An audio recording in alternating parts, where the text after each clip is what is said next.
आज हम देखेंगे उस कंपनी क्रिएशन के बाद जो ऑप्शन खुलते हैं उन ऑप्शन के बारे में कि ये ऑप्शन क्यों दिए जाते हैं। सबसे पहला ऑप्शन रहता है हमारा मेंटेन अकाउंट का।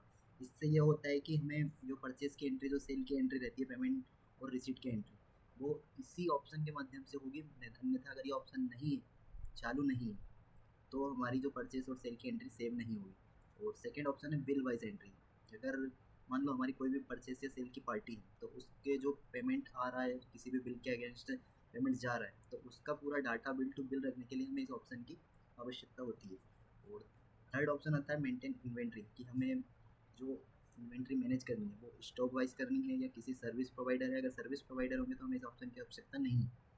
सेकेंड ऑप्शन है इंटीग्रेट अकाउंट्स विद इन्वेंट्री। जो भी हमारा मतलब अकाउंट्स है वो इन्वेंट्री के साथ अटैच्ड हो, मतलब हमारा स्टॉक और इन्वेंट्री एक साथ मैनेज हो, इसलिए इस ऑप्शन का हमें यूज़ होता है। तो फिर आता है कि हमें जो गुड्स एंड सर्विस टैक्स है, हमारा जीएसटी है, उसे इनेबल करना है। यहाँ से फिल कर देंगे और ये ई इनवॉइस का एक ऑप्शन रहता है।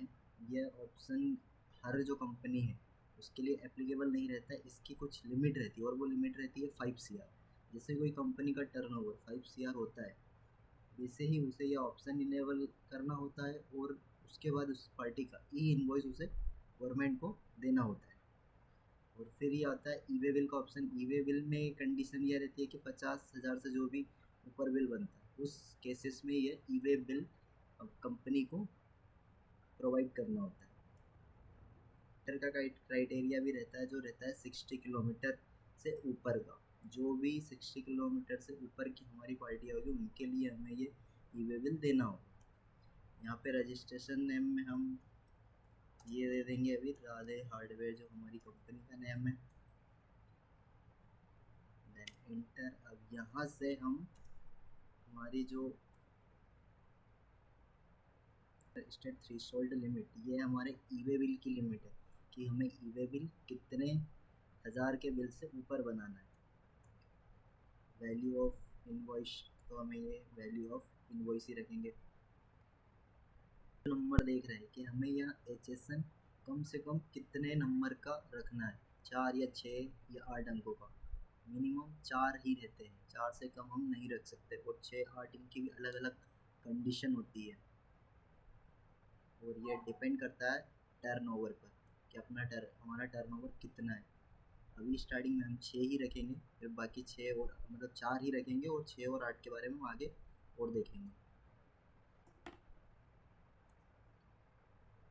बाकी के जो कुछ ऑप्शन दिख रहे हैं इनके मैनुअल अकाउंटिंग में कोई ज़्यादा यूज़ होते नहीं हैं,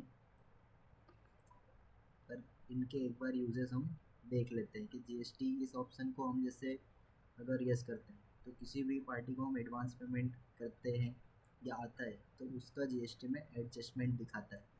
और GST status of voucher after master alteration, इस ऑप्शन को अगर यस करते हैं तो हम जीएसटी के किसी भी वाउचर में कोई भी चेंज करते हैं तो जो भी हमारे पुराने ट्रांजेक्शन उनमें भी चेंज दिखेगा। ये जो लास्ट ऑप्शन दिख रहा है इससे अगर हम यस करते हैं तो हमारा जो जीएसटी रिटर्न हम रिकनसाइल करते हैं तब इसका यूज़ होता है। अभी ये थे कुछ बेसिक ऑप्शन। अगर यहाँ पे एक और ऑप्शन दिख रहा होगा आपको, शो मोर फीचर्स, अगर हम इससे यस करते हैं तो यहाँ पे हमारे जो ऑप्शन है और बढ़ जाएंगे। इनके नीचे जैसे enable multiple price level, multiple price level,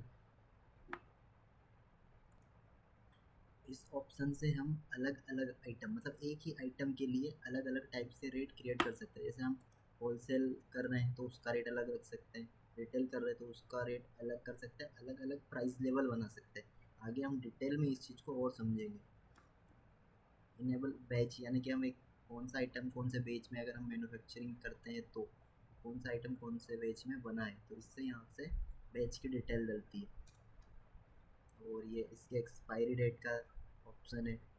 discount column, तो जैसे हम कोई इनवॉइस क्रिएट कर रहे हैं तो हमें उसमें डिस्काउंट कॉलम अगर सेपरेटली चाहिए तो इस ऑप्शन को यस करते हैं डिस्काउंट का एक कॉलम आ जाएगा। एक्चुअल और बिल्ड क्वांटिटी का ऑप्शन, कि हमें एक्चुअल मतलब क्वांटिटी क्या है और उस बिल कितनी क्वांटिटी का बनाना है। कोई ग्राहक आया हमारे पास और बाद एक पेंट खरीदता और हम उसे एक पेंट ऑफर में गिफ्ट में दे रहे हैं तो उस कंडीशन में इसका यूज़ होता है।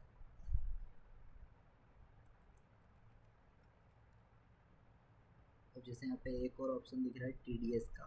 जब टीडीएस का अभी हम रहने देंगे क्योंकि टीडीएस को हम डिटेल में समझेंगे। ये ऑनलाइन एक्सेस के कुछ ऑप्शंस होते हैं। रिमोट यूज़र अगर हमें बनाना है तो ये टैली इसी के सेकेंड वाले ऑप्शन से हम कर सकते हैं। और ये मल्टीपल एड्रेस, अगर हमें हमारी कंपनी का मल्टीपल एड्रेस है तो इस ऑप्शन को हम यूज़ करते हैं। ऑप्शन जो है मार्क मॉडिफाइड वाउचर, अगर इसे इनेबल करते हैं तो जैसे ही हम सेल परचेज की एंट्रियों को अगर एडिट करते हैं तो ये ऑप्शन उन्हें एडिटेड दिखाता है। यही थे हमारे कंपनी क्रिएशन के कुछ ऑप्शन। अगले वीडियो में हम देखेंगे कंपनी ग्रुप्स के बारे में।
और इसका कुछ किलोमीटर